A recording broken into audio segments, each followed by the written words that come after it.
Ooh, okay, well, thank you all very much. Please be seated. I'd like to start by thanking our very generous sponsors this year. Those include Tompkins Community Bank, NYSEG, Central Hudson, Putnam County National Bank, Putnam County Savings Bank, Putnam County Department of Tourism, Weiss Advisory, KW Commercial Realty, and Northwell Health, which and a very supportive group of people.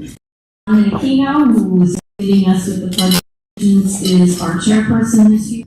Walter Retcher, who will be moderating our panel. Chris Ryder, Margie Nichols-Keith, who is the chair of our event committee. Margie keeps us all on track so that we can do this event. Oro, Angela Brianti. Today is two other board members, Alana Daly, who is in Boston on business, and Bob Zubricki, who is working today. Bob is a professional violinist, and he arranged for this nice music for us today.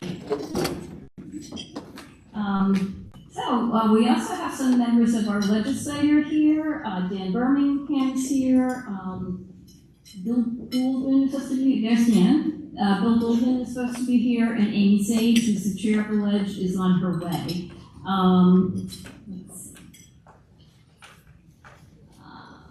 Is Barbara Barossa here? She's Commissioner of Planning, and there is Tom Fury, who is our Commissioner of Department of Public Works. These are my Putnam County colleagues, and I appreciate them being here. We also are going to have some elected officials here who will want to say a few words, including our county exec, Kevin Byrne, Matt Slater, and Dana Levenberg, who is here, so I'll invite her up first. We also have representatives from Rob Rollis' office, Lydia Bishkoff. Kelly Allegra is here on behalf of Governor Hochul, and on behalf of U.S. Senator Kirsten Gillibrand, we have Damien Garcia and Kevin Zhang. So, Dana, would you like to say a few words before we get into our full program? Sure. Thank you so much. Well, good morning, everybody. How is everybody doing this morning? Hi, Hi, everybody. This is such an important time in our country to really come together and think about how we can support one another. I think that knowing that we have excellent businesses and here in Putnam, I also believe that it really is time for us to continue to support our green economy. Even though many of the incentives are being rolled back at the federal level, I think that the state is going to continue to support wherever we can, building out our sustainable infrastructure. Also, I am a very big supporter of making sure that people can afford to live in their communities or near their communities, and we know how difficult it is to do that right now. So I support continuing to restore and build housing in a sensible way, as well as making sure that people can actually live in their neighborhoods. Also requires those kitchen table issues to be addressed, like healthcare. Right now, our healthcare system in New York State is at risk, and I actually believe that it's very important to support single-payer health, which may come as a surprise to you, but looking at a $13 billion hole in our state budget for healthcare, with the Medicaid cuts that are proposed versus a $20 billion surplus, is much different. And we know that we can get there with the New York Health Act, making sure that everybody has affordable health care, including dental, including vision, as well as long-term care. So I'm going to continue to fight for the New York Health Act to get passed, as well as many other common sense bills that we have. So just stick with me and stay tuned for January when we'll go back to session. Until then, hopefully we can go back for a special session to kind of prepare for January. But if not, we'll work hard as soon as we get up there. So thanks again for all you do for our community, and let's work together to make sure that Putnam keeps moving forward. Thank you.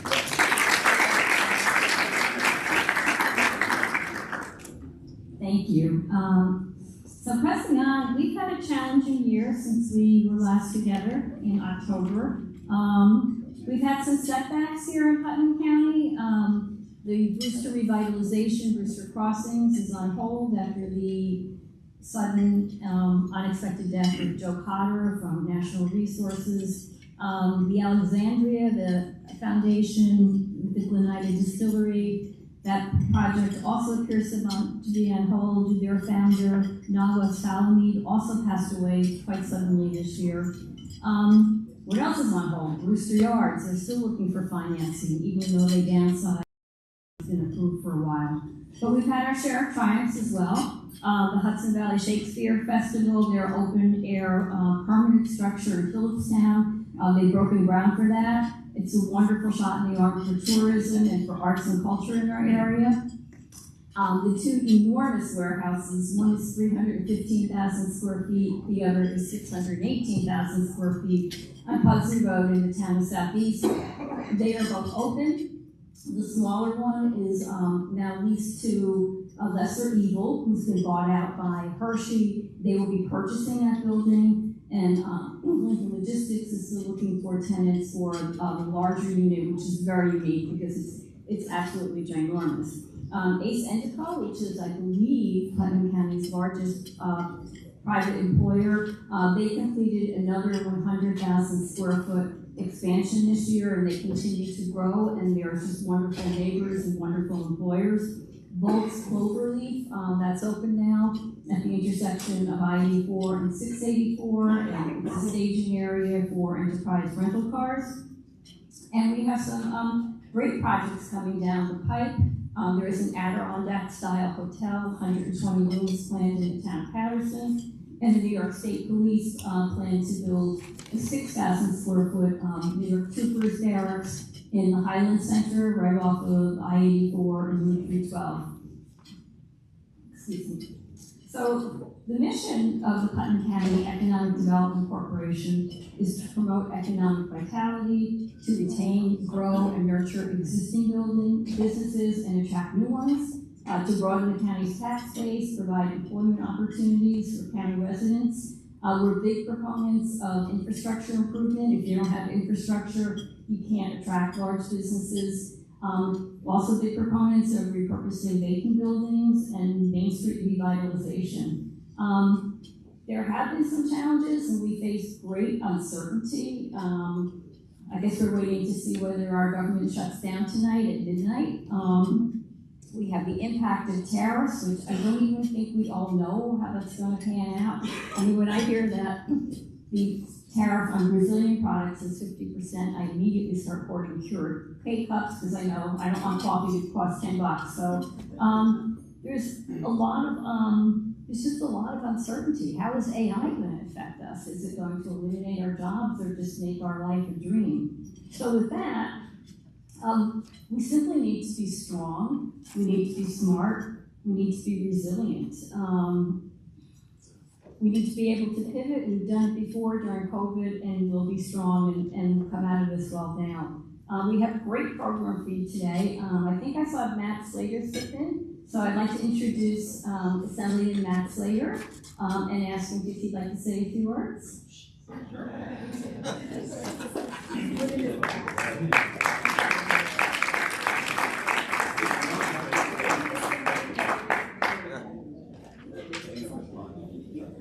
Well, thanks, Kathleen. Good morning, everybody. I'm going to try to wake up with my first cup of coffee here. Hope you are too. But it's just great to be with you all today. We are facing a number of challenges here in the Hudson Valley and across New York State.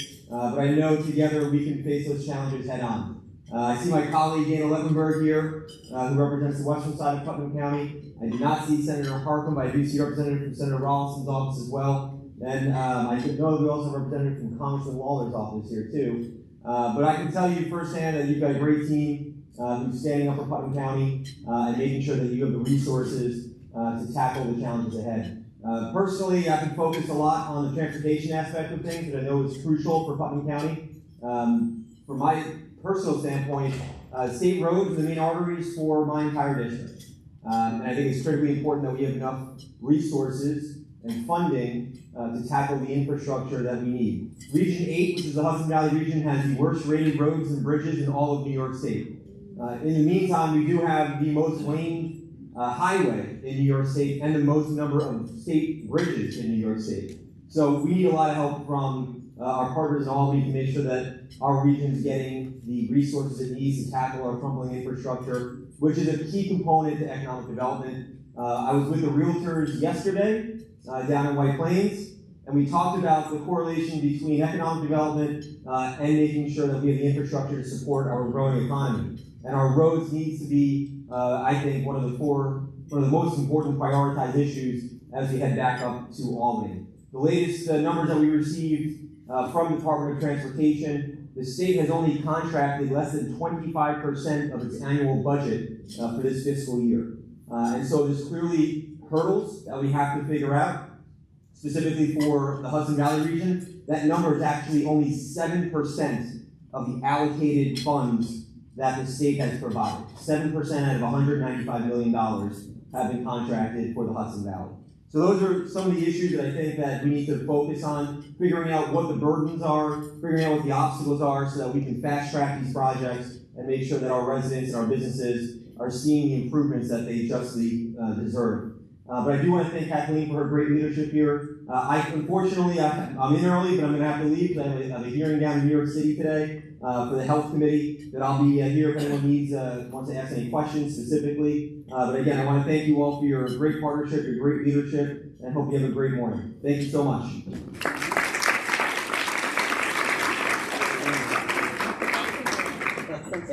Yeah, of course. Thanks for the opportunity. So this year I put times on our agenda because we'd like to keep things moving along. We know you have other things to do today. We have, I think, a great program. Our keynote speaker is Ryan Silva. Ryan is the Executive Director of the New York State Economic Development Council. And following Ryan, he'll have some questions and answers for you. And then we have a great panel discussion. Walter Rexer is going to moderate it, and with him will be Johnny Ann Hansen, CEO of Council of Industry, Chelsea Lemon, who is Director of Governor Affairs for the New York State Business Council, and my good friend Adam Bosch will be here around 8:30. Adam is a perennial favorite. He can speak to everyone about anything. So with that, Kevin isn't here yet, so I'm going to turn the program over to Ryan. And take it away. Awesome. All right. Well, good morning, everybody. Hopefully, everyone's having a nice start to their Tuesday. First and foremost, I want to recognize and thank Assemblywoman Levenberg, Assemblyman Slater, our partners in government. Also want to quickly recognize my board chair, Sarah Lee from HVEDC. She is actually chair of the New York State Economic Development Council, so I have a little added pressure that one of my bosses is here watching me give this presentation for the first time. So today, what I'm going to spend a little bit of time speaking about is an initiative that the New York State EDC and the Business Council of New York State, through their Public Policy Institute, began working on over 15 months ago. We partnered with 40 other state associations and over 500 businesses across New York State to really take, for the first time, a holistic look at the entire environment that businesses function and operate here in New York State. But more importantly, come up with a series of recommendations to improve our competitiveness and identify ways that we can continue to move forward and grow our economy. Just real quickly, a little bit about myself. I've served as the Executive Director of the New York State EDC since 2018. We've had several significant wins and policy initiatives that have come to fruition through our partnerships with the legislature, with the governor's office, also with the federal government as well. So I'm not going to spend a lot of time with my outdated headshot up, but what do? We do advocacy, we do education, we do policy development, we focus on advocating for bills and laws and programs that are going to create economic opportunities across New York State. New York State is a big, broad, and diverse state. You have New York City, you have rural, you have urban, you have suburban. So we identify policies and programs that are going to empower folks at the grassroots level to improve their communities. Education, we hold a series of programs and events throughout the course of the year to help train economic development professionals. We have roughly 900 members across New York State. They're represented by industrial development agencies, local development corporations, state agencies, commercial and investment banks, lawyers, public utilities, developers, engineers, higher education institutions, basically anybody that's involved with the economic development ecosystem. Strategic industry attraction and marketing. We actually also go out to other states and try to attract private sector investment here into New York. So we go and focus on really key industries that we know are growing here in New York State. Life sciences, semiconductors, industrial companies. We do a variety of different research projects as well, which is one of the things that we worked on closely with the Business Council. We did a semiconductor site analysis. And in part, because of our analysis, we helped identify several states across upstate New York that were extremely viable and competitive across the country. And since that time, we've seen a number of companies choose to locate in New York State, in part because they recognize the tremendous opportunity that exists here. We studied the cybersecurity and homeland security industries. We've done research on construction costs and its impact on economic development. And much like the Putnam County EDC, networking, making connections and facilitating introductions amongst our members and our professionals. We provide opportunities to share best practices. So folks from Western New York can learn from folks downstate, folks from Long Island can learn from folks in the North Country, and vice versa. Accomplishments, I want to talk about a couple of different programs that we're really proud of that we've worked on. The New York State EDC helped create the Fast New York program in 2022. It was $200 million that was set aside to develop sites all across New York State. Not only was that program successful when it was initially rolled out, we were able to help secure another $100 million for that program in 2025. So thank you to our partners in government for recognizing the opportunity that that program provides. The Restore New York Communities, if anyone's familiar with that, it's a program designed for municipalities to remove vacant and dilapidated buildings in downtown communities. It is probably one of the most popular economic development programs across New York State. Since it was reauthorized back in 2022, over $300 million has been dedicated to that program. We worked closely with several other state associations from around the country to help get the Federal Chips and Science Act across the finish line back in 2021. That program is one of the most, we think, consequential public-private partnerships that the federal government has ever done. And it has led to several significant investments being made here in New York State. One of them being Micron. IBM has been expanding rapidly downstate New York. And the NSTC, a National Science and Technology Center, was designated for New York State. The New York State Green Chips program was created to help supplement and complement the Federal Chips and Science Act. And what it is a program that provides tax credits for semiconductor manufacturers. But what's unique about this program is it requires them to be as energy efficient as they possibly can and use as much renewable energy resources in order to qualify for those tax credits. Several other programs that some of you may be familiar with. The one thing that I want to point out on this before I move on to my next slide is the $2.5 billion Federal Onshore Act is basically a national shovel-ready investment program. And the idea and the concept and the language for this bill actually came from the New York State Fast New York Shovel Ready program. So people are noticing some of the great things that we're doing here in New York State, and there's opportunities to continue identifying programs at the federal and state level that are going to empower local communities and our partners like the Putnam County EDC and the Hudson Valley EDC to grow the communities that they serve. So now I'm going to pivot to our report. And as I said before, this economic blueprint initiative that we did spanned 15 months. We did countless regional focus groups with businesses. We hired a firm called Economic Leadership, which has done economic impact analyses for states all across this country, red states and blue states. They've looked at the competitiveness of those states and what can they do to continue to grow their local and regional economies. I don't think it's any secret in New York State, and it's probably been longer than a decade, we've seen cost of living go up and our population has really leveled off, and in some parts of the state, our population has actually been declining. And it's having an impact not only on our ability to operate state budgets here, but it also reduces our impact in Washington, D.C. We have lost several congressional seats over the last 25 years. At one point in the 1960s, nearly 10% of the U.S. population lived in New York State. Today, that number is down to 5.8%.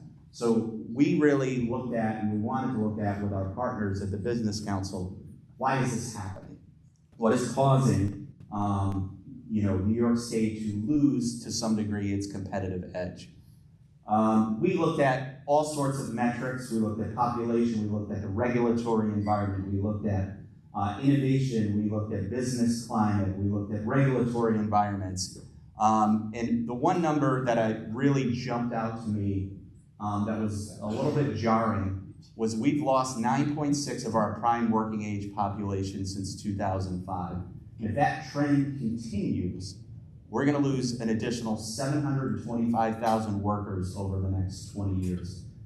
That's something we have to address and we have to fix, because we simply cannot compete for the jobs, the careers, and the opportunities of tomorrow if, in fact, we are not able to broaden our workforce. 300,000 regulations New York State has. 17 million words in our statutory code.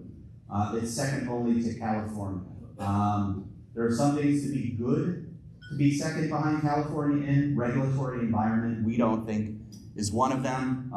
24,195 pieces of legislation were introduced in 2023 and 24. It's nearly 5 times the average of the average of all states, and is nearly double the next closest state, which is Illinois. It averages out to be 113 bills per legislator.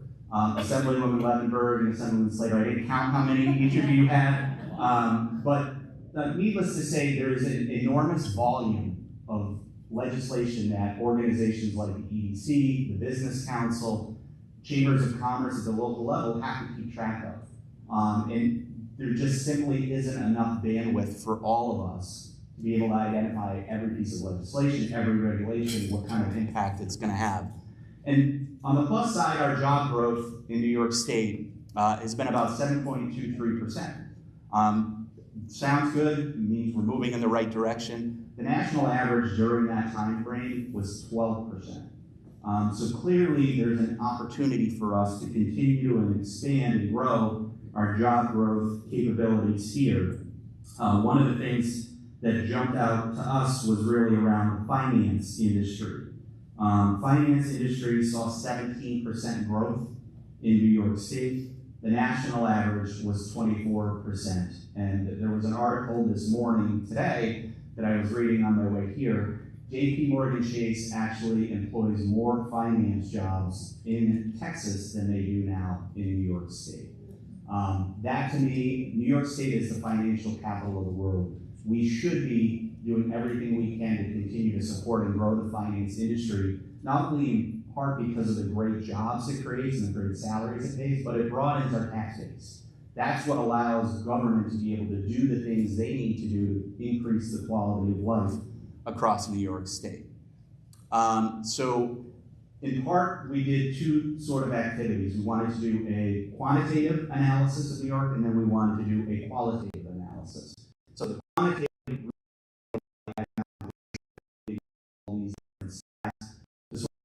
at where we are as a state. And then we hit the road for 15 months. We surveyed more than 40 associations and 500 business leaders. We did a dozen in-person focus groups, another dozen virtual focus groups. We touched just about every part of the state that we could, every industry that we could, to identify and get feedback from businesses across New York State about what they're seeing and what they're hearing. Some of the direct feedback, frankly, was a little bit jarring to me as somebody who actively promotes and wants to promote the tremendous opportunities that are here. Some of the quotes were, "This is a painful environment to be functioning in," and "slow, difficult, challenging" were 3 words to describe trying to submit and file paperwork here. The survey numbers were not good. That's just the reality. 2% of business owners surveyed feel lawmakers represented their interests in Albany. 8% of businesses say government actively supports innovation. 21% say New York State's on the right track. On the plus side, that's probably higher than Congress right now, especially with a shutdown looming. And 72% of businesses don't see the current economic conditions of New York as good. And so the general consensus, and some of these things probably aren't surprising to a lot of folks in this room, and there were some immediate improvements that need to be made.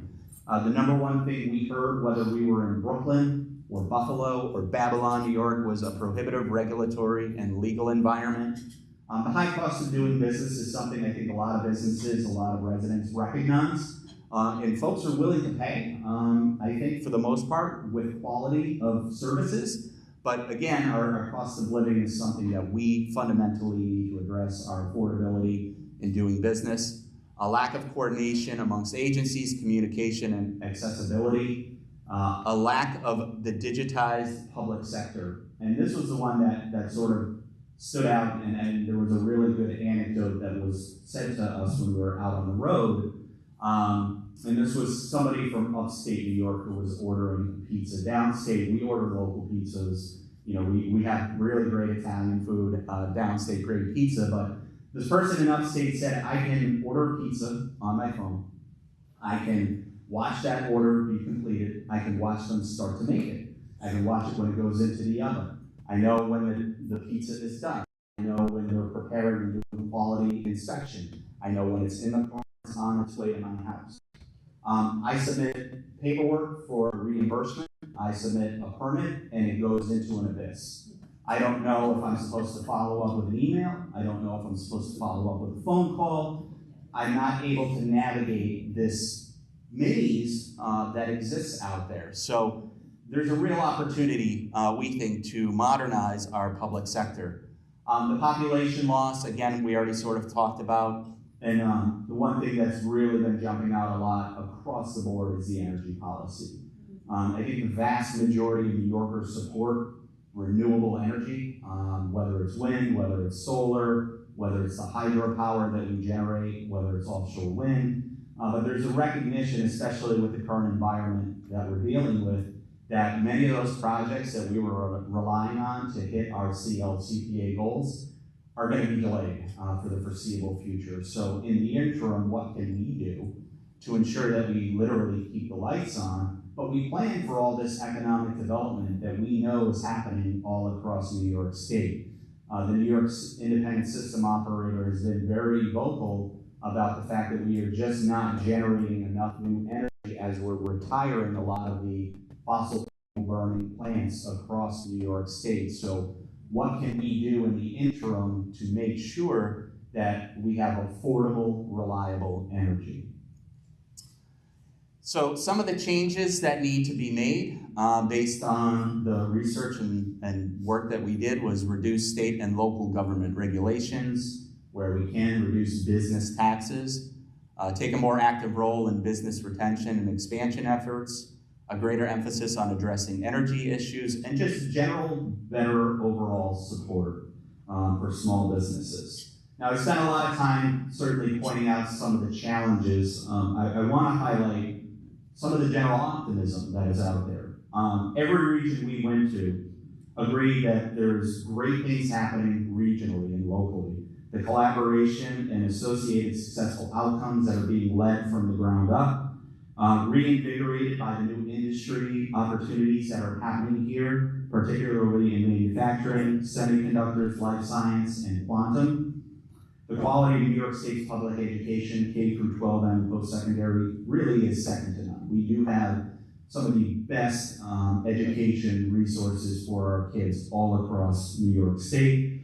And the appeal of robust access to a variety of outdoor and recreational amenities. The quality of life here in New York is phenomenal.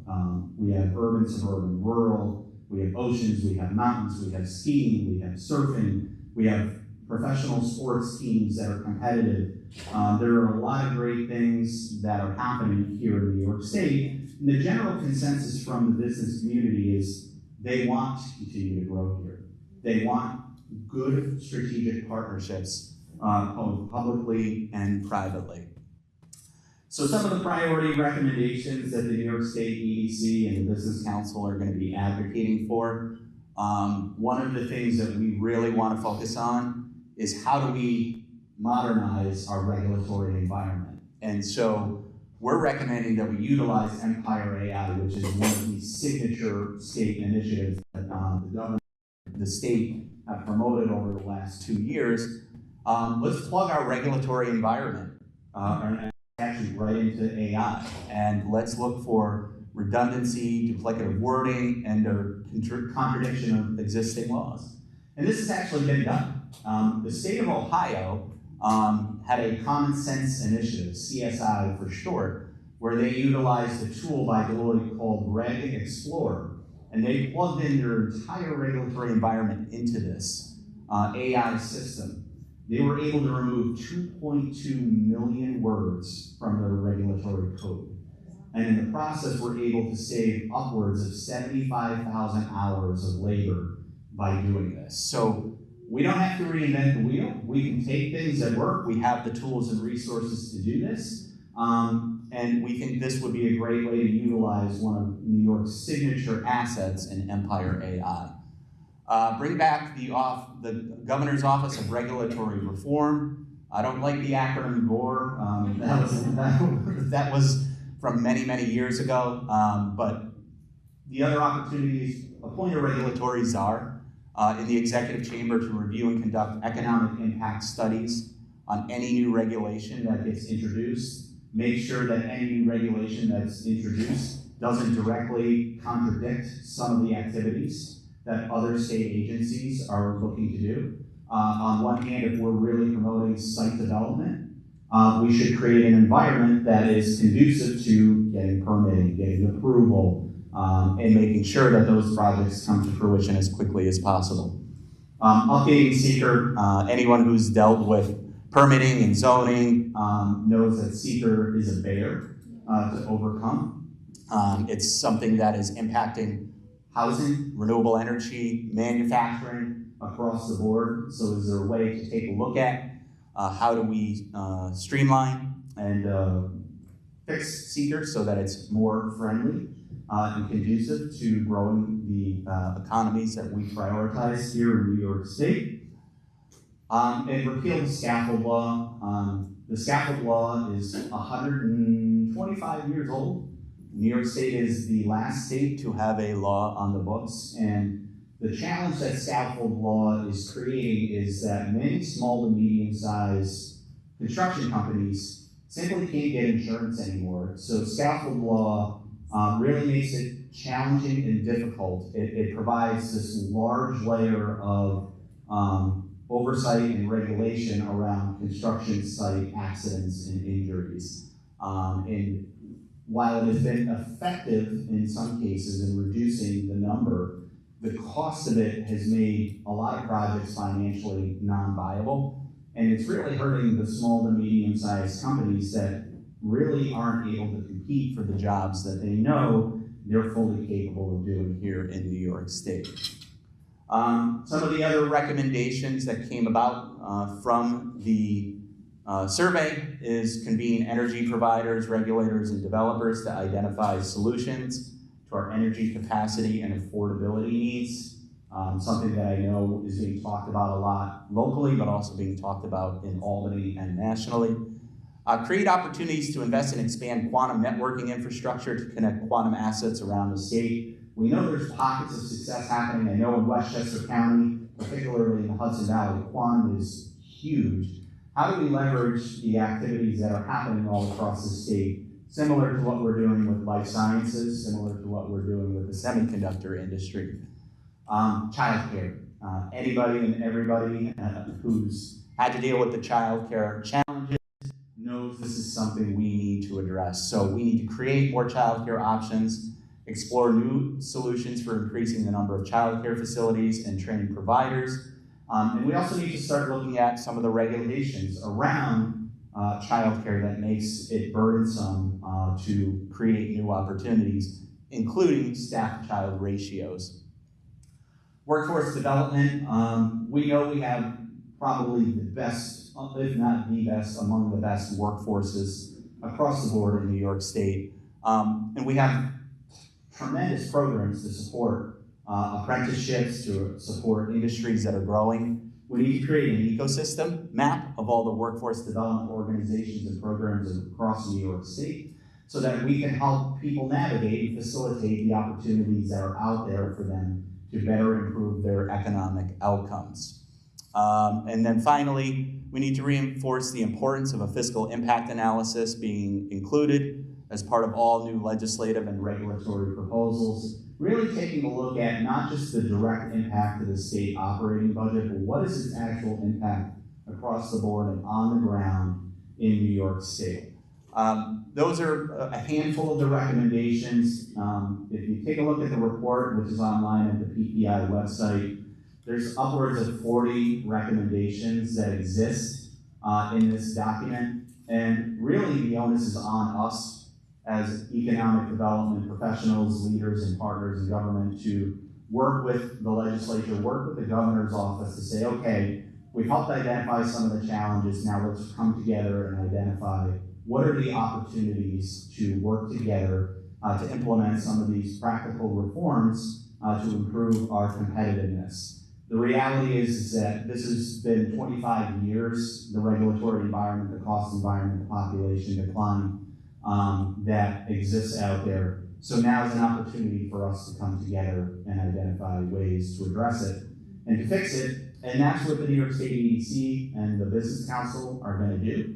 That's what we're hoping our 40-plus association partners that work with us on this initiative are going to do. And I will say, in the 10 days since this report has been out, we've received very positive feedback on the recommendation side from our partners in government that want to work with us and are open to identifying ways to fix the regulatory environment, reduce costs, to make things more affordable and more accessible to the business community. So in economic development, we're optimists by our very nature. I'm very optimistic about New York State and the opportunities to work with our partners in government.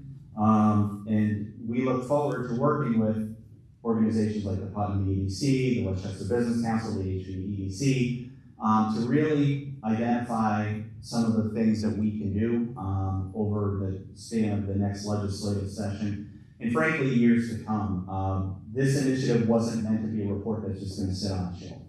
A lot of economic analysis is done, and then it's a nice report, it's got a nice cover, and then it just sits there. Our goal is to take this out into the communities across New York State and build coalitions to start to move the needle.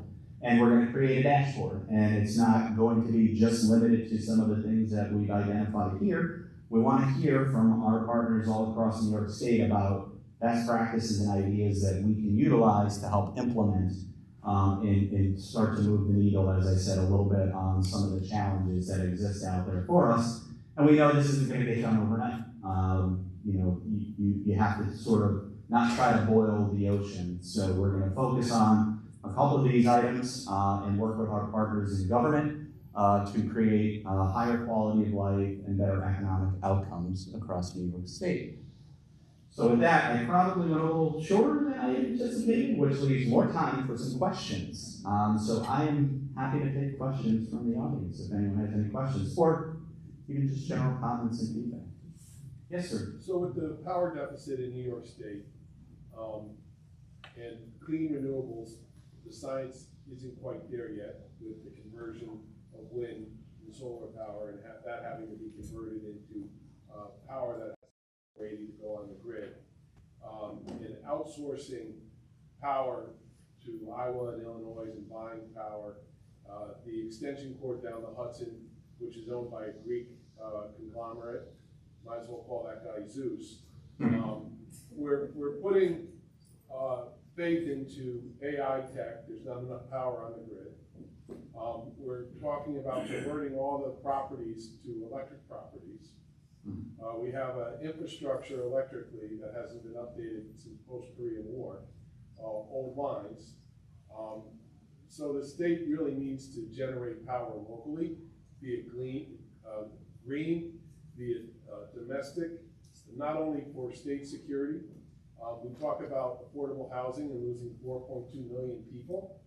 Well, where are those houses that were there with the empty people in them? And there's a law of supply and demand, so 4 million people left, there should be more housing on the market. So we're building affordable housing, and the problem that we're having is people maybe can afford the rent, but they can't afford the utilities to live into.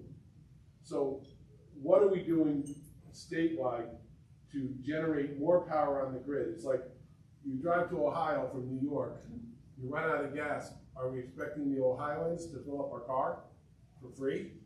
You know, every time a foot of power is generated on a line, you pay a big, be it to a state, be it to a power company, to it everything. So if we have to outsource our power generation, we're going to be paying more. Now, I represent 33,000 craft workers through the building trades, and none of them can afford their electric bill in Lower Westchester. And we're talking about tabletop things, right? So now, to keep the lights on and to keep their families safe, they have to make difficult choices because of policies that were enacted without a plan to put energy back on the grid. Now, local power generation is critical to state security, and even though we're 10 years out from new nuke plants in upstate, federally and statewide, you know, we're no longer using advocates.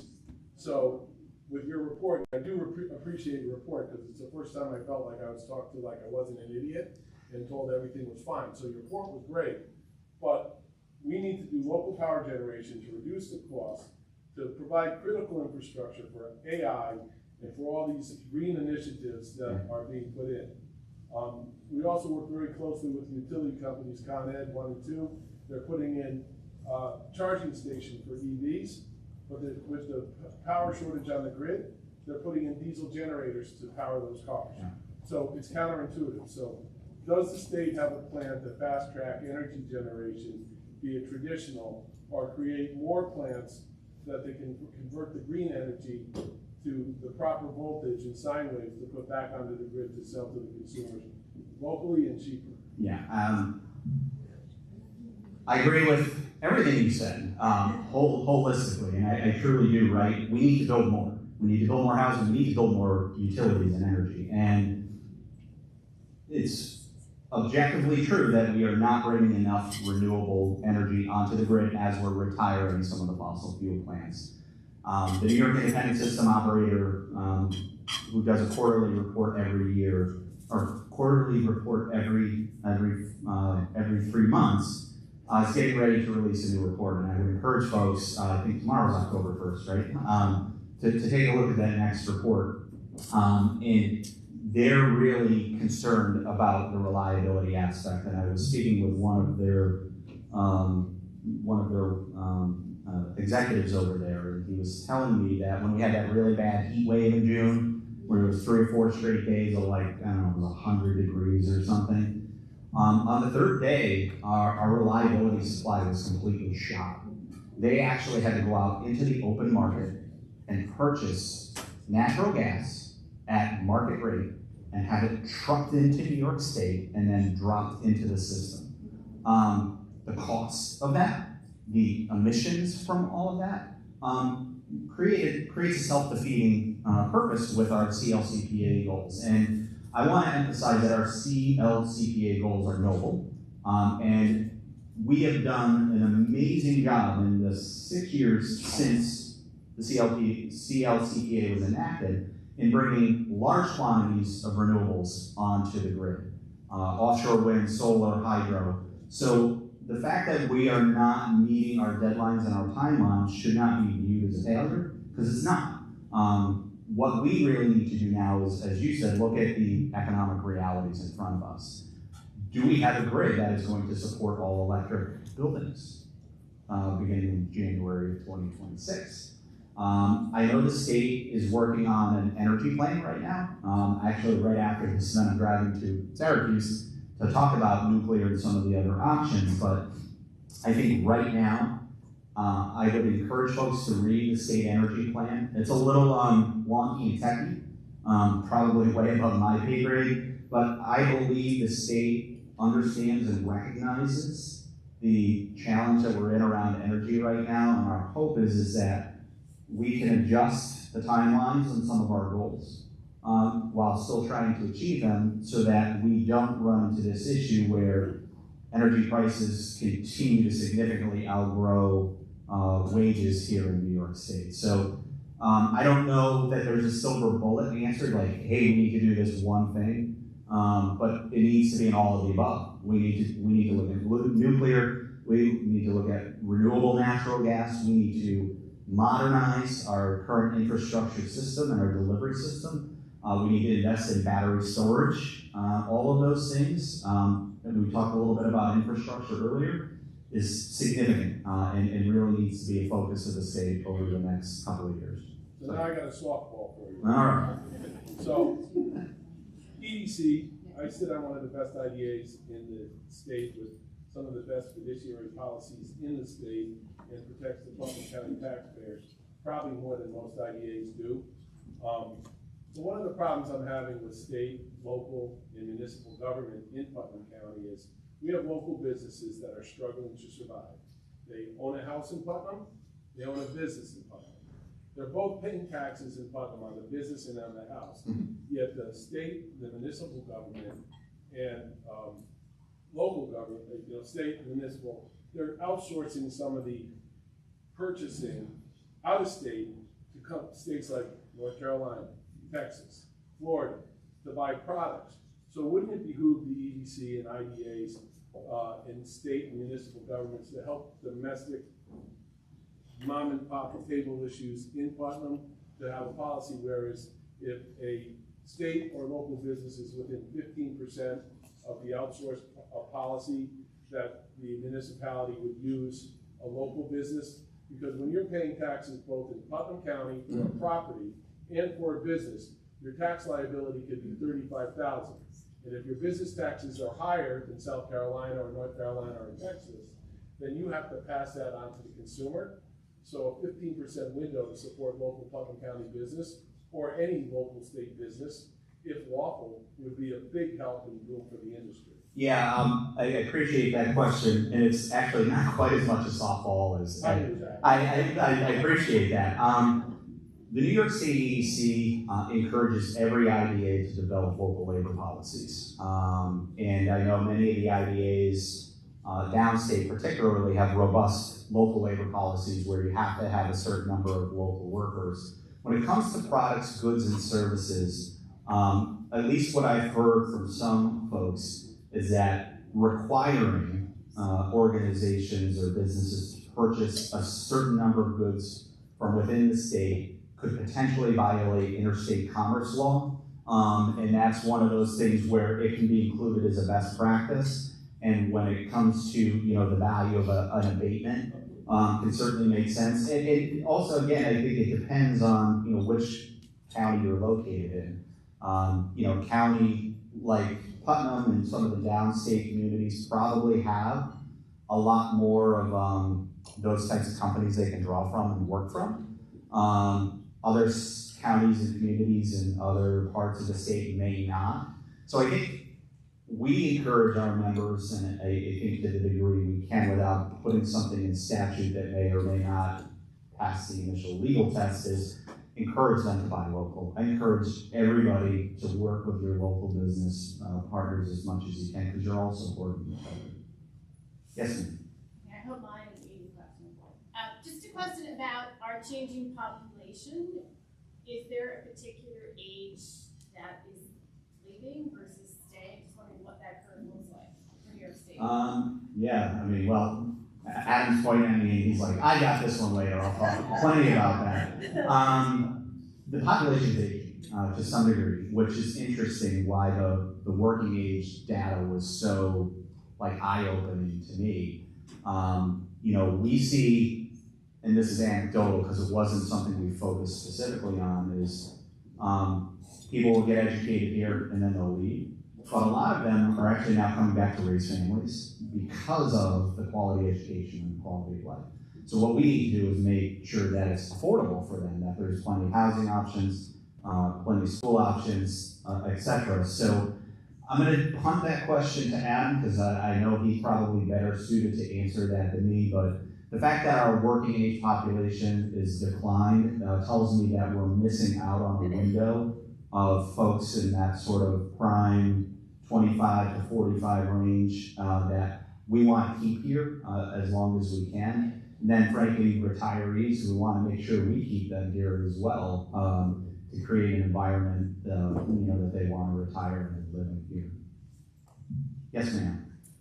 Hi, how are you? Good, how are you?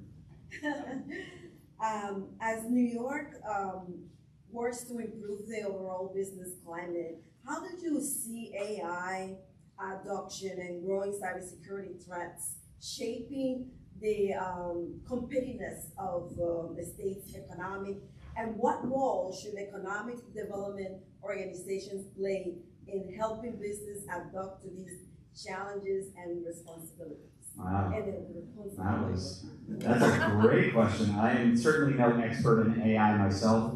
My 11-year-old son can do more on an iPad and an iPhone than I could ever dream of doing. I think the short answer is yes, we have to be educating and working with businesses to understand how AI will probably lead to the elimination of some jobs, but it may create additional opportunities in supply chain and supporting analytics. I had the opportunity a few years ago to tour an aluminum can manufacturer in upstate New York.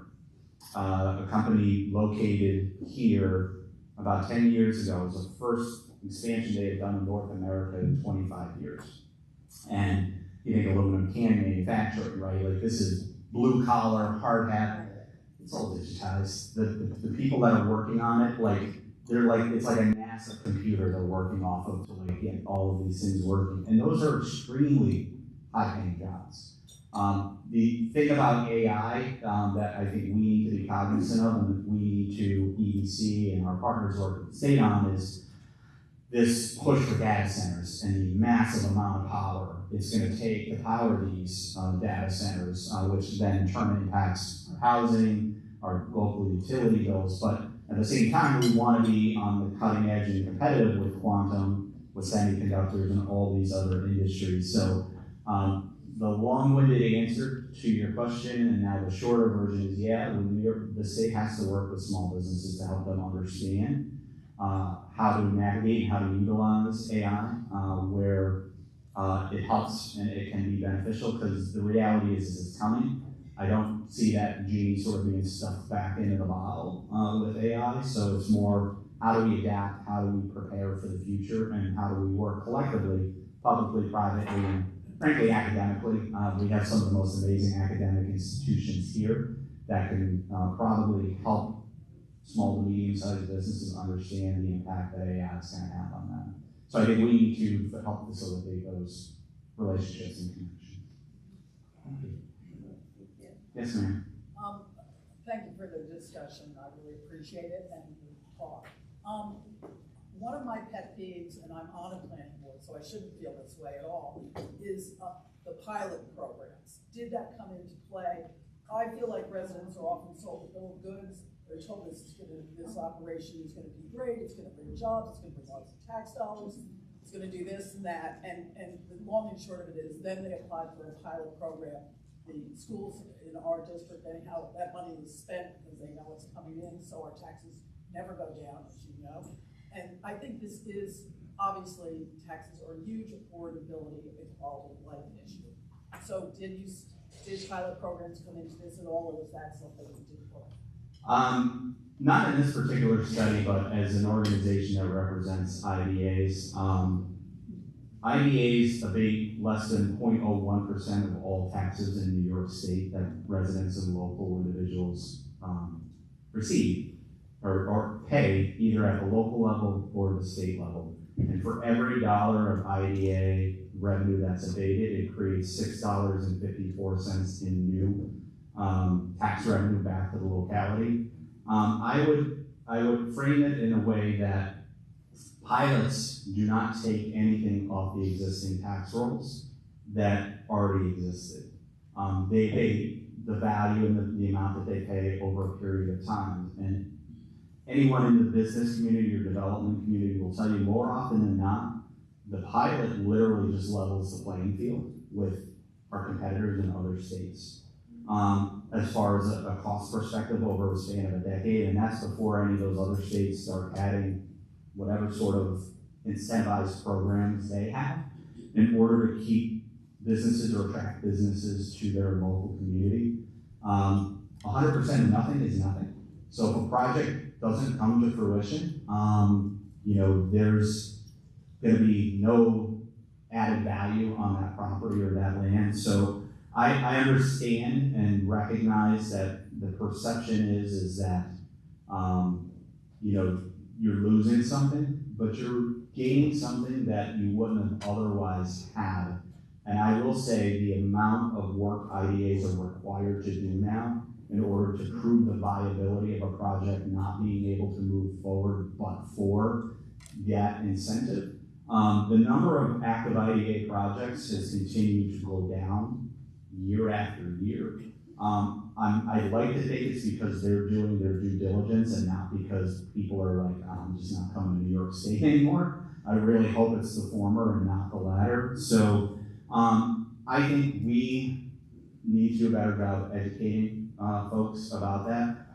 A perfect example is a wind and solar plant. You abate a pilot on that.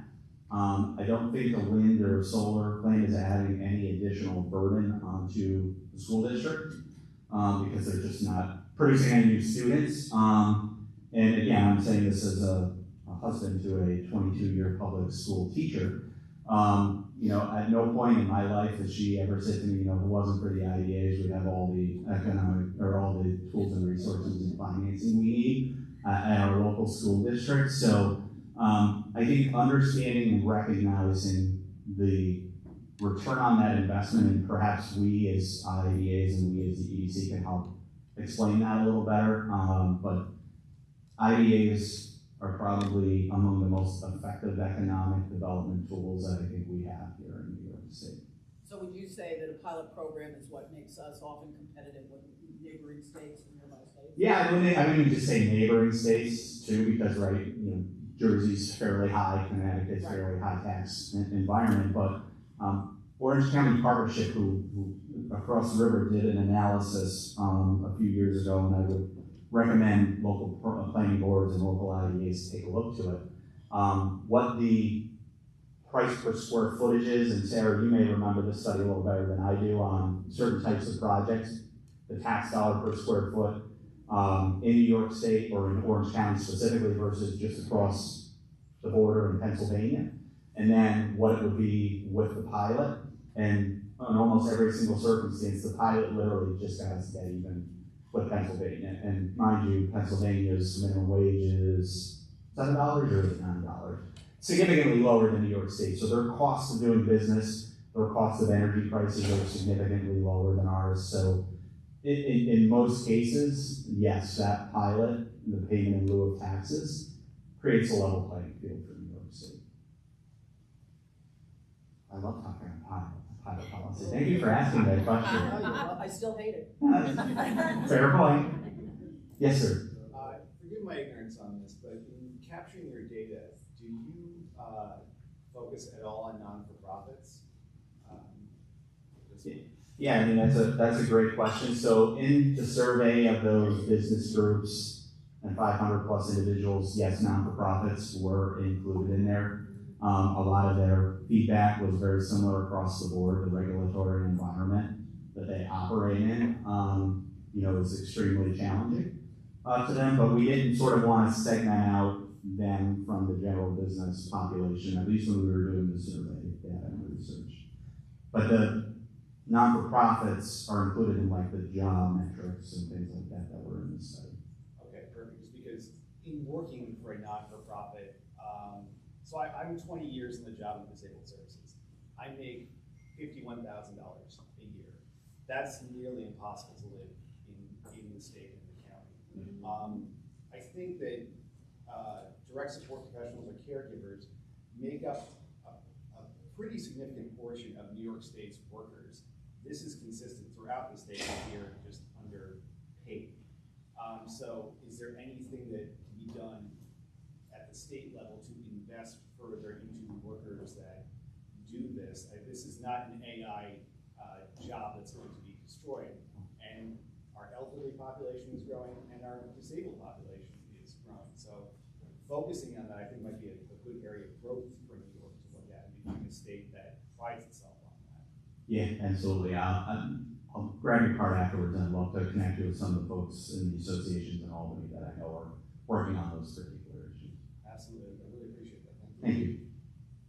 Yes, ma'am. I wanted to ask about workforce development. Yes. I know you mentioned wanting to be just more conversant with everything that's available, but I'm in the SUNY system, and in 30 years there, I have never seen our campuses so financially distressed as they are right now, so I'm concerned about maintaining quality.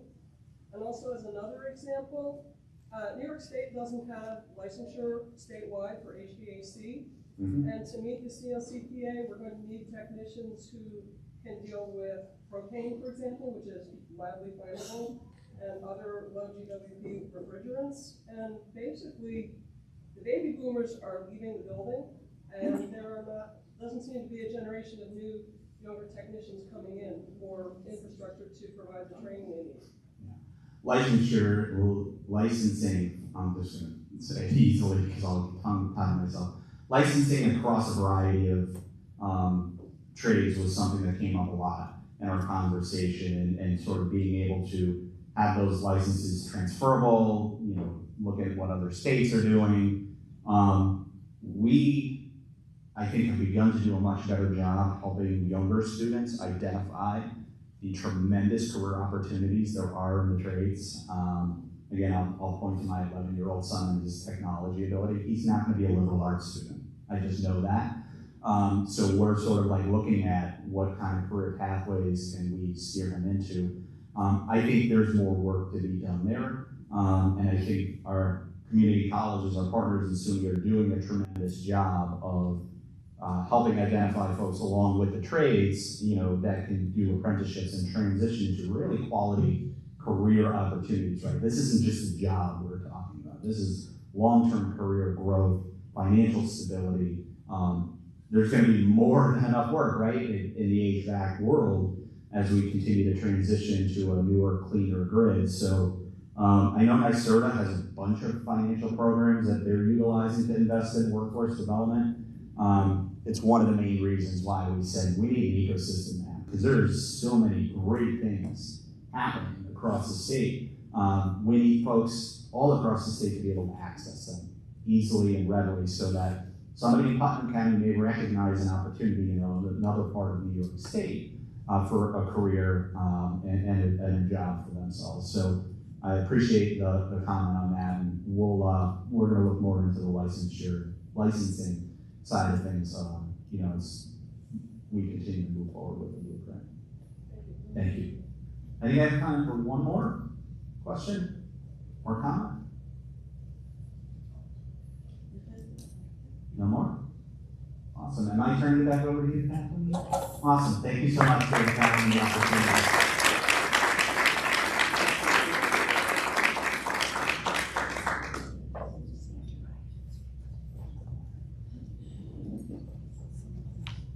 Thank you, Ryan.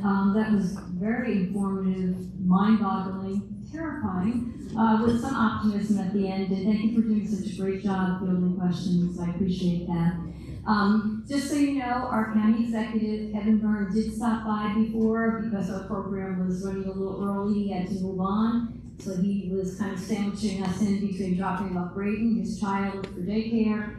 And he asked me to let everyone know that tomorrow is the county executive's budget address. It'll be 12 noon at the historic courthouse.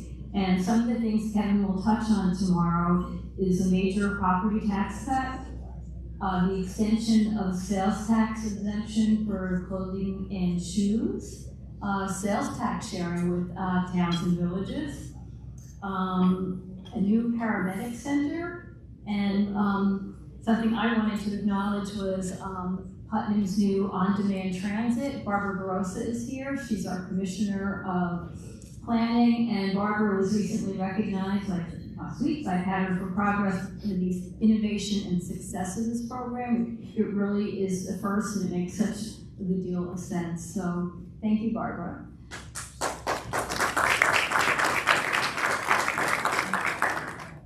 And now I'd like to introduce our panel.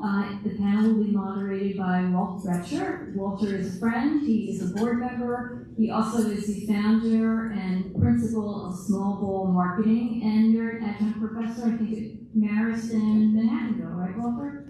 So I'm going to invite our panelists up, and we'll take it from there. Hope we'll have a lively discussion.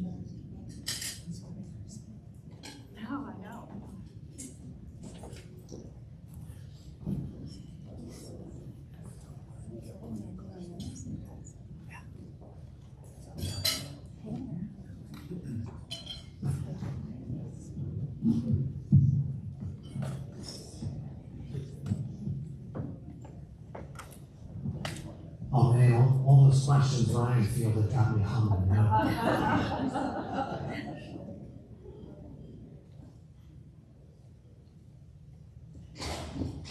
Okay, thank you, Kathleen. Good morning, everyone. Welcome again to our program. It's great to hear tremendous, I thought, presentation about a lot of things. I know it's been a million meetings like this. You always want to have some takeaways, some factoids, and we heard a whole bunch there. So, I think we're at least, unless or until you know what your issues and challenges are, there's no way you can put a plan together.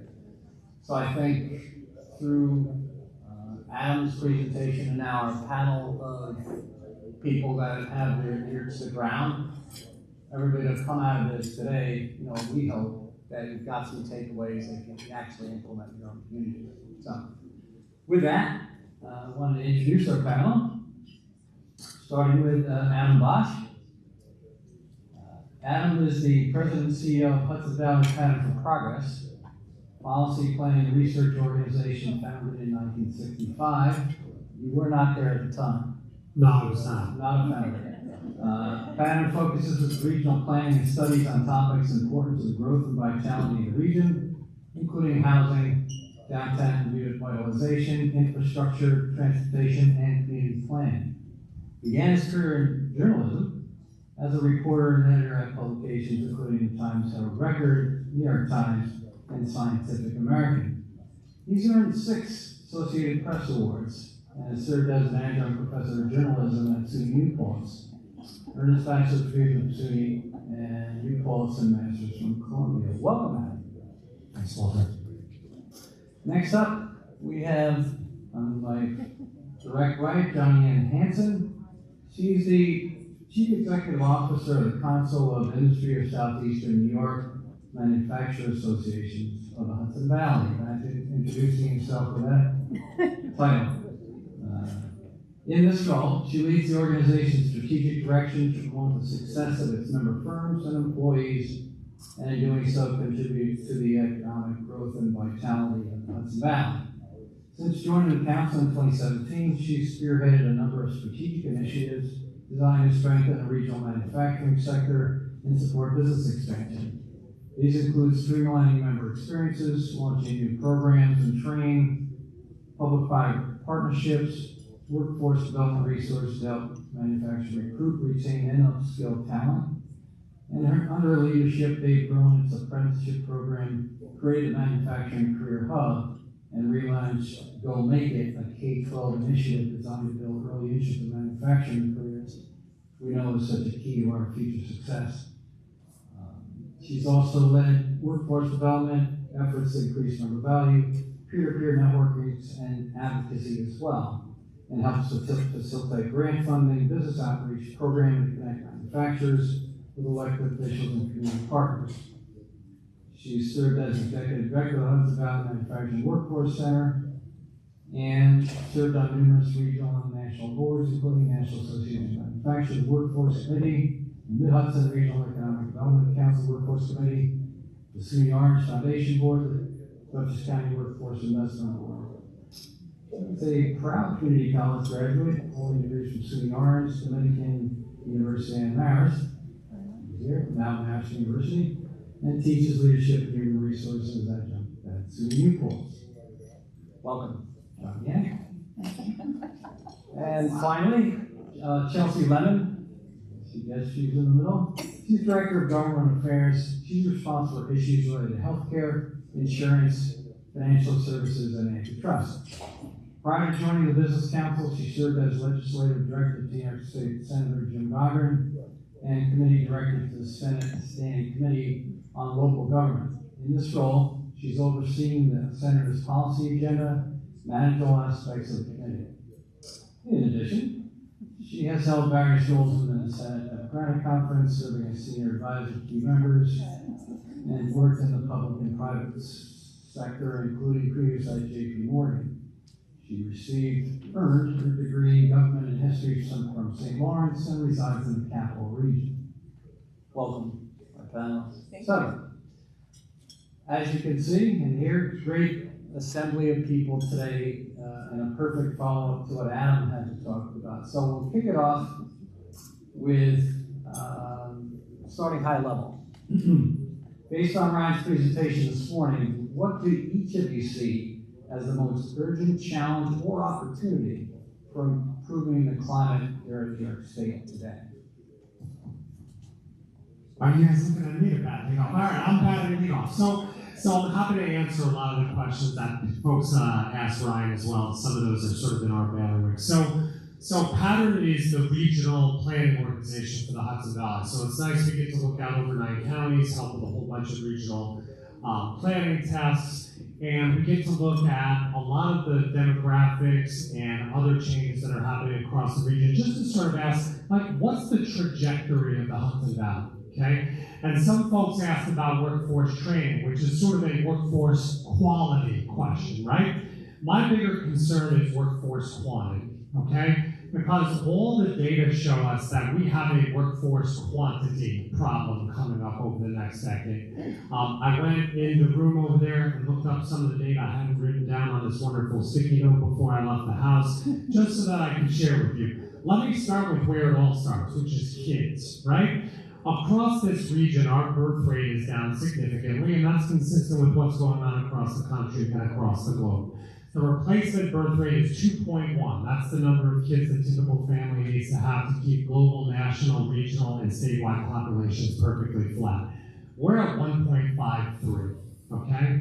So that points us in the direction of population shrinkage. And you can already see that in the numbers across the region, okay? Right now, we have 48,000 fewer kids in our public schools in the Hudson Valley than we did just 20 years ago.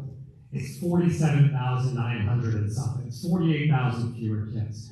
Here in Putnam County, over the past 10 years, you have 5,000 fewer infants, children, and teens living in Putnam County than you did 10 years ago. That's about a 32% decline. Those kids are what? They're your future workforce and your future customer base, for those of you who own a business, right? So we need to care about where it all starts, and that's kids. When you go to a local planning board, someone was here from a planning board, when you go to a local zoning board, and they try to say, we can't have this project because we can't afford to have more kids in the schools, that is the biggest myth going around in the Hudson Valley. We should be on our knees praying for a hailstorm of children to fall from the sky. We need more kids, okay? Because that determines, the future of the workforce and the customer base. Ryan mentioned this a little bit. There's also this strange thing we see in the demographic charts that we call the mid-career donut hole.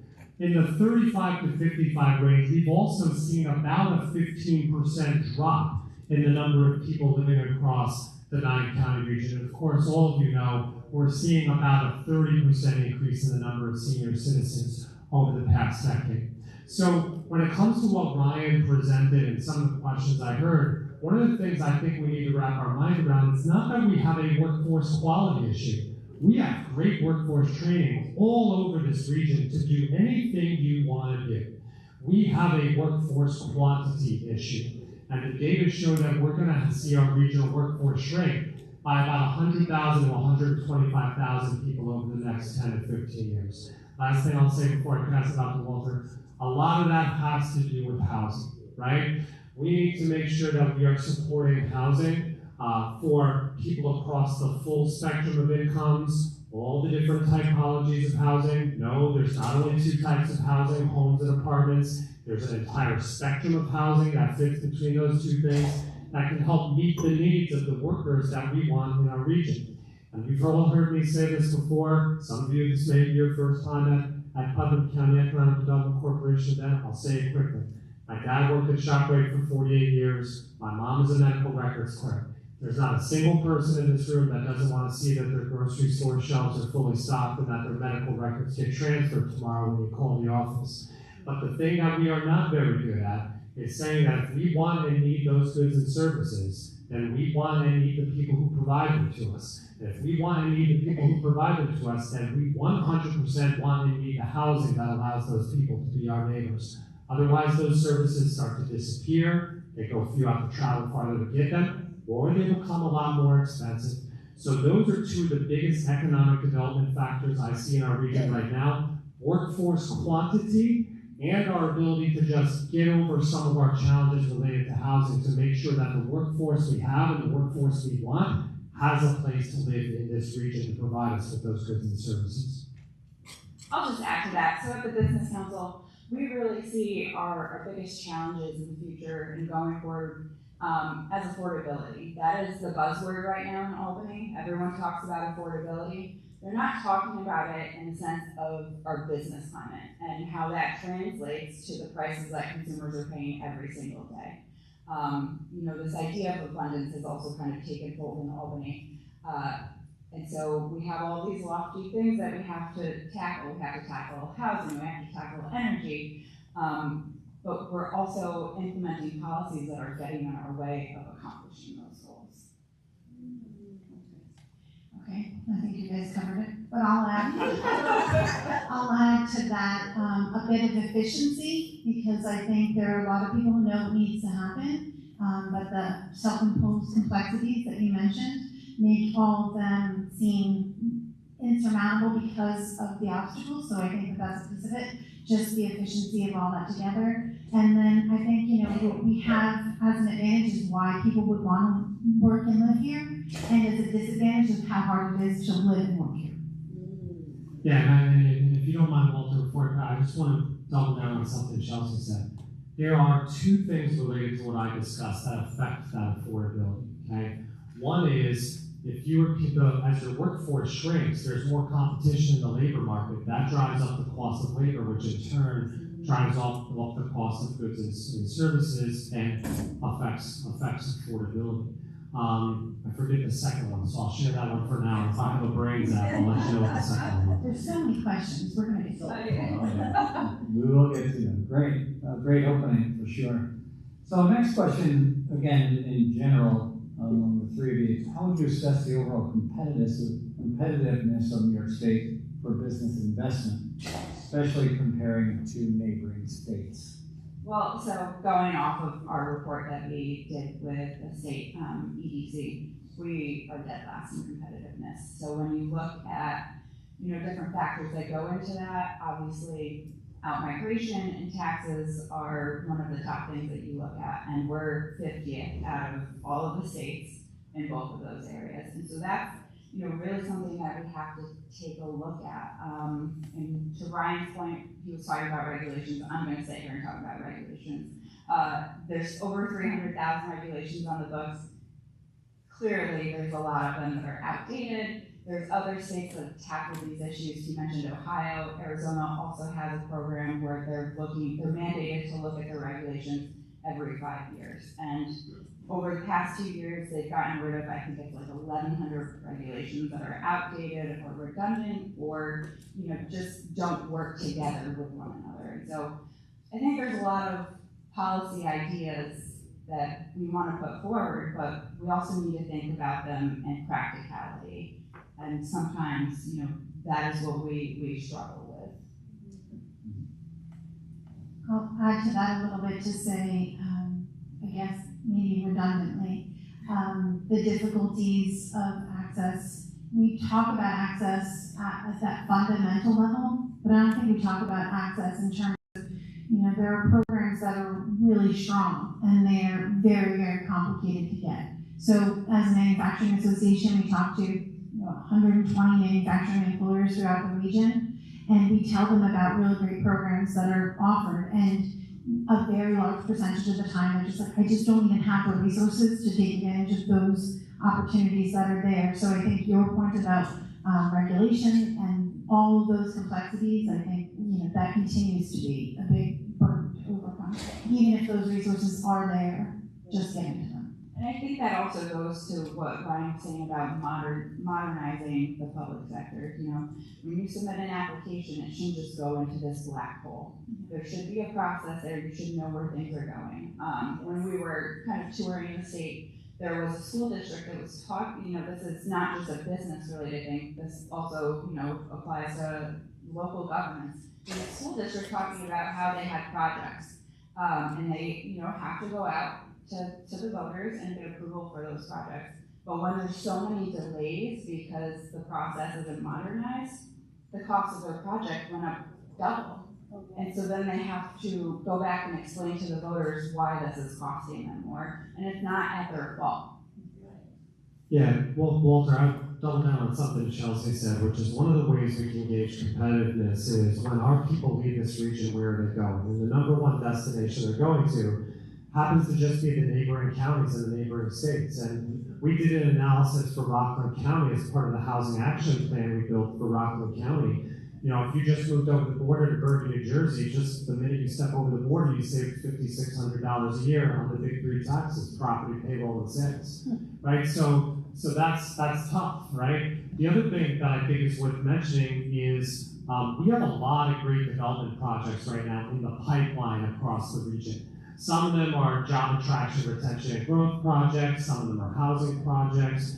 But the one thing we see sort of getting in the way of a lot of these projects breaking ground and coming to fruition is this persistent capital gap that's pestering a lot of them. Because right now, in New York, the cost of land, labor, lumber, and lending, and then you add on top of that some of the unique things that Ryan was talking about, like insurance, have really put the ability to capitalize a project beyond the reach of folks who have a good entrepreneurial idea or a housing idea. And so, IDAs are in the mix. It's helping to close those capital gaps. The state is doing what it can with the incentives, but tends to be, I will say, a notch less aggressive than some of the states we're competing with, which are not always our neighboring states. Like Georgia has been big competition for us recently in keeping jobs. So figuring out that capital gap so that when we have the idea to build something that meets the needs and policy goals of the state, region, and local municipality, just being able to build a thing is right now the hurdle that we're trying to get over in many cases. Yeah, I'm sorry, I'd like to add to that. It's a loaded question. From an industrial perspective, they don't necessarily have to be in that county or in this Hudson Valley region. And when they're looking at that, we have employers who obviously have facilities in other parts of the country, and they're just saying, everything is easier for me in Ohio or in Illinois, wherever it is, and then they have to go up against that. So it's not, If you own a family restaurant, you have those ties and that's your business. But their customers are global, their products are global, their locations can be global. So we have to make sure that we are competitive to be able to not just win them, but also keep them and then make their possibilities come true. Don't worry, we're getting the solutions too. It's not just complaining about everything that's wrong. Wipe your brow, have a drink, we're getting the solutions. All right, Walter, let's go. The have a drink part, yeah. We're non-alcoholic drink, it's We'll leave right. that up to your choice. Although there's a lot of good bourbon makers right here in our backyard. So, perfect softball for me, Adam. From your perspective, and we really have heard a lot of things, and a lot of takeaways already from today. If you left now, it'd be a great program, but we got more. So the next question is, from your perspective, what are the most impactful changes we could make in the next 1 to 3 years to spur some economic growth?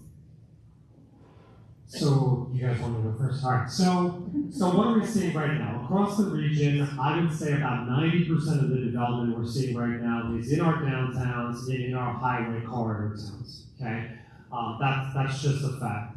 I would say that right now, the success we're seeing across the region is largely in places that have taken a very active government role in their economic development trajectory. What does that active government role look like? I'm going to explain 4 things. One is related to zoning, and I've talked about this here in the past, I'm going to talk about it again. Most of our zoning in this region is outdated by 2 generations, okay? Zoning is not a tool that says what you can build. Zoning is only a tool that restricts. It says what you cannot build. And right now, most of our zoning is what you call Euclidean zoning, which says industry goes over here, commercial and retail goes over here, and housing goes far away from all that stuff over here. That is not the modern pattern of development. That is not how the generations coming up through the workforce want to live. That's not the projects that banks and other funders are able to capitalize. And so, unless we modernize our zoning, we are right away at a competitive disadvantage to other places that have gotten on the right track. If you pay attention to communities across the region that have adopted form-based codes, which to simplify what that means, rather than worrying about what the uses are, a form-based code tells you this is what the building has to look like, here's how high it can be, here are the building materials we want you to use, and here are some design standards. Stick anything in the building you want. Okay, I'm oversimplifying it, trust me. But it worries less about use than it does about sort of the aesthetics and size of the building. Communities that do that are having success. The other thing we're seeing is a lot of local governments beginning to use the RFEI process. RFEI stands for Requests for Expressions of Interest, where municipalities own some property, either through foreclosure or condemnation or something years ago where this property fell in their lap, either the government or the IDA or the land bank or whoever. They are putting that property out into the development world with a great understanding of what their needs are, what they want to see built to meet their policy goals, and the projects that are coming out of that process to use publicly owned land for development. I would say those projects are like 3 times better than the other projects we're seeing across the region. And you can build anything off an RFEI. Grant, I think Ryan mentioned grants. The environment for grants are becoming more competitive, whether that's for water and sewer and other types of infrastructure, economic development. It used to be, in the 90s, there were a lot of member items, a lot of formula money that went out. A lot of that stuff has gone right into the competitive pool.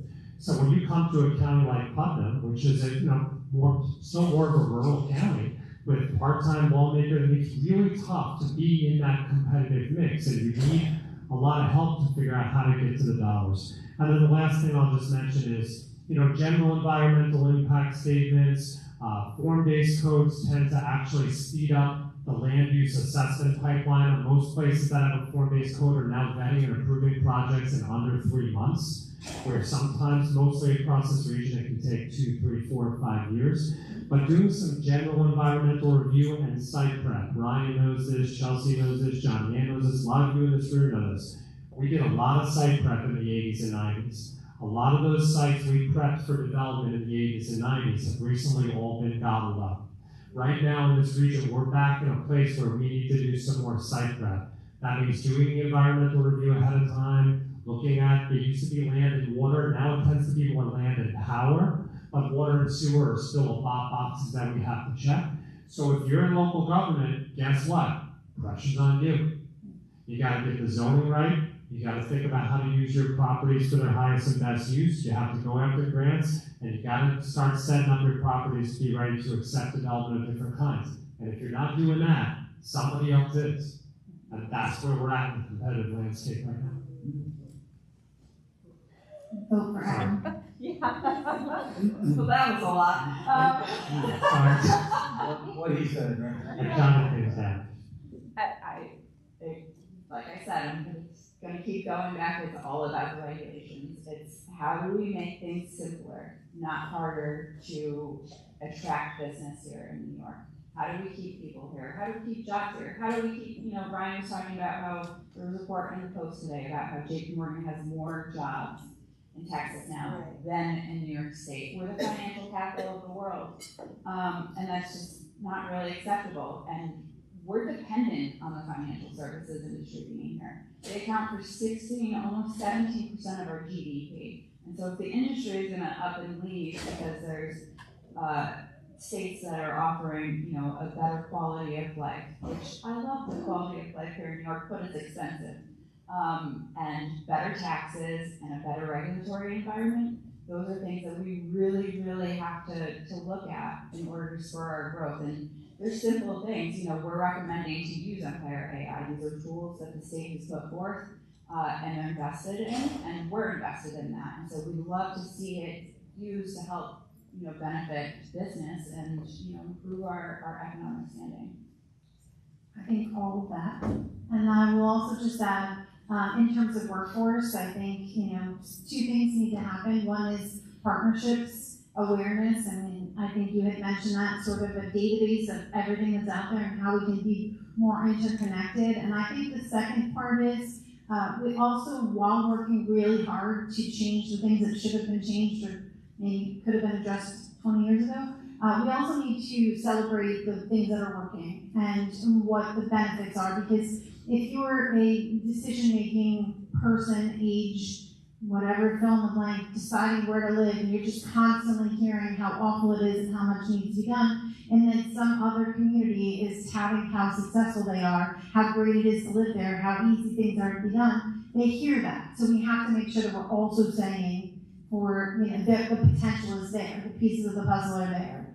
So I would say partnerships and also, let's say some positive things. I will